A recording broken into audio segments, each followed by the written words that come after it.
Encore un petit peu plus d'un mois à patienter avant la sortie sur PC, Xbox One et PS4 de Torment Tides of Numenera. Le titre du studio In Exile Entertainment est le fruit d'un financement participatif sur Kickstarter soutenu par plus de 70 000 fans ayant investi la modique somme de 4 millions de dollars dans le projet. Mais quand on aime, on ne compte pas, me direz-vous. Après une phase d'early access au contenu assez réduit, il faut bien le dire, il est grand temps pour Torment de se présenter une dernière fois au public avant son arrivée le 28 février prochain. Nous avons pu poser les mains sur une version plutôt avancée du jeu afin de vous livrer nos impressions après quelques heures d'aventure palpitantes.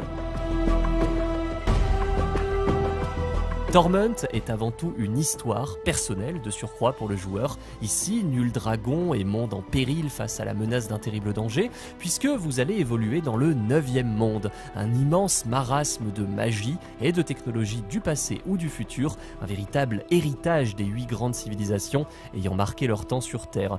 Nous sommes 1 milliard d'années dans notre futur et les artefacts du passé, que l'on appelle désormais les Numenera, sont convoités pour leur puissance, leur mystère et leur connaissance.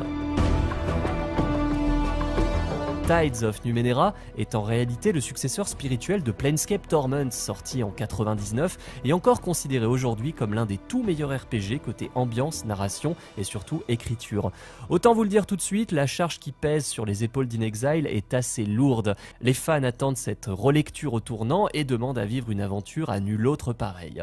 Pour ironiser quelque peu la situation et justifier la durée de développement du jeu, son concepteur principal, Colin McCamb, nous indique que Numenera comporte plus d'1 million de mots dans son scénario, soit plus que la totalité de la saga Harry Potter par exemple. Et on veut bien le croire, tant l'univers étrange et diablement dépaysant du jeu regorge de possibilités de dialogue. Que les choses soient bien claires, Torment n'est pas un titre à mettre entre toutes les mains. Si vous n'aimez pas la lecture et les séances de jeu calmes et posées, passez donc votre chemin. Nous sommes plongés dans la peau d'une sorte de réceptacle, dernier reliquat d'une entité nommée le Dieu changeant. Ce rôle nous éloigne des traditionnels carcans de la fantasy et nous plonge dans un scénario très personnel. On ne sauvera pas le monde ici, mais on se sauvera sans doute nous-mêmes par la récolte de connaissances ou bien encore l'exploration des tréfonds de sa propre conscience. La plupart des conflits ne trouvent ici pas leur résolution dans l'affrontement, mais dans le dialogue. Chacun de nos choix est susceptible d'avoir un impact sur le monde et tracera au fil de l'aventure les contours de notre personnalité. Cette notion est appelée héritage dans Torment et elle est très importante car elle fait partie intégrante du système de jeu. Ses répercussions sont nombreuses, de la façon dont vous allez aborder certains PNJ à la capacité de pouvoir manier certaines armes ou à utiliser certains sorts. Le système s'annonce tentaculaire, mais il n'en fallait pas moins selon In Exile pour proposer un nouveau Torment capable de répondre aux attentes des fans de la première heure et autres amateurs de JDR sur table. Toutefois, les choix ne devraient pas se limiter à la simple opposition binaire entre le bien et le mal. Le studio insiste lourdement sur la nouvelle mécanique des marées, d'où le Tides en anglais dans le titre. Ce système est bien plus complexe que la gestion classique de la morale dans les jeux héritiers des concepts de Donjons et Dragons. Les marées sont en fait des forces invisibles qui influencent le cours des choses dans le 9e monde. Elles sont réparties en 5 couleurs ou tendances, représentant chacune un archétype d'idéaux. L'indigo verse par exemple du côté de la justice, de l'équité ou encore du compromis, tandis que le rouge penche vers les passions, l'émotion ou l'action.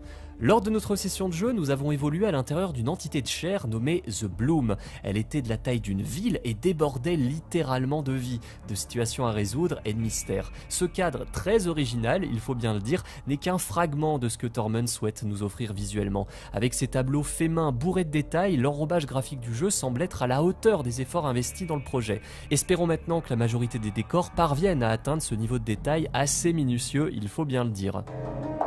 Le joueur devra faire preuve de ruse et de persuasion pour parvenir à ses fins. Dans l'esprit, chaque dialogue du jeu est en réalité une bataille menée contre la volonté même de son interlocuteur. Il est possible de dépenser des points de statistiques pour tenter d'influencer le cours des choses. Réussissez et de nouvelles opportunités s'ouvriront à vous. Échouez et faites face aux conséquences. Si les combats se montrent assez peu fréquents dans le jeu, ils disposent toutefois d'une approche stratégique de qualité. Les affrontements dans le jeu ne s'appellent pas des combats, mais des crises. Ce sont des phases qui vont à la fois faire intervenir nos propres capacités capacités, nos sorts et statistiques, mais aussi régulièrement la possibilité de poursuivre le dialogue avec l'ennemi afin de tenter de résoudre le conflit autrement que par la violence. Puissance, rapidité, intelligence, libre à vous de privilégier une statistique par rapport à une autre pour orienter votre approche des affrontements via l'accès à des capacités spéciales. On comptera aussi sur les ciphers, ces petits appareils technologiques à usage unique, attention, capables de déclencher certains effets dévastateurs sur le terrain ou encore d'invoquer des créatures. Sachez enfin que la mort n'est pas une fin dans Torment, mais plutôt le début d'une nouvelle exploration à l'intérieur même de votre esprit. Bref, nous n'avons fait qu'effleurer la surface de la richesse narrative promise par Torment. Faites rouler les dés et préparez votre esprit et appréhendez cet univers à nul autre pareil, et rendez-vous le mois prochain pour notre test de ce Torment Tides of Numenera.